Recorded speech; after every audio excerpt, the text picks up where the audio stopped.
আমি এখন উত্তর চক দিয়ে হেঁটে বাজারে যাচ্ছি।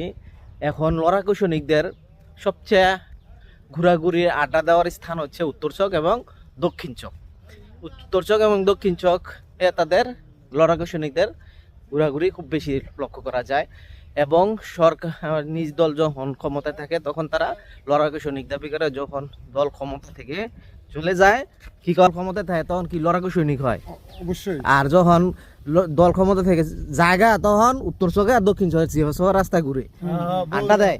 ঠিক আছে ঠিক আছে। হ্যাঁ এই নাতা বেতার আনগাই পড়ে। আড্ডা দেয় আর ক্ষমতায় আসলে লড়াকু সৈনিক হয়ে জায়গা গোড়া ডিম হয়ে জায়গা মানে বেড়াগিরিটা কই বেড়াগি ডাকো। হ্যাঁ তোর ভাই যদি 5 বছর পর পর দল ক্ষমতা চেঞ্জ হইতো তখন কেউ আর লড়াকু সৈনিক হয়ে উঠতো না। বিরোধী দলের বিরুদ্ধে মতের মানুষদেরকে কেউ আর অন্তত মারামারি হানাহানি আহত জুলুম বিচার বাণিজ্য করে কারোর জায়গা দখল করতো না। বিরোধী মতের দলের কারোর জায়গা দখল করতো না। তারপরে বিচার সালিশ করে তাদের কাছ থেকে টাকা লুটপাট করতো না।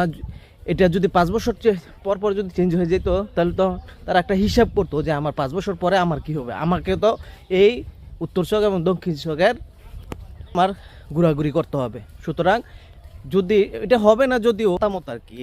ধন্যবাদ, সবাই ভালো থাকবেন।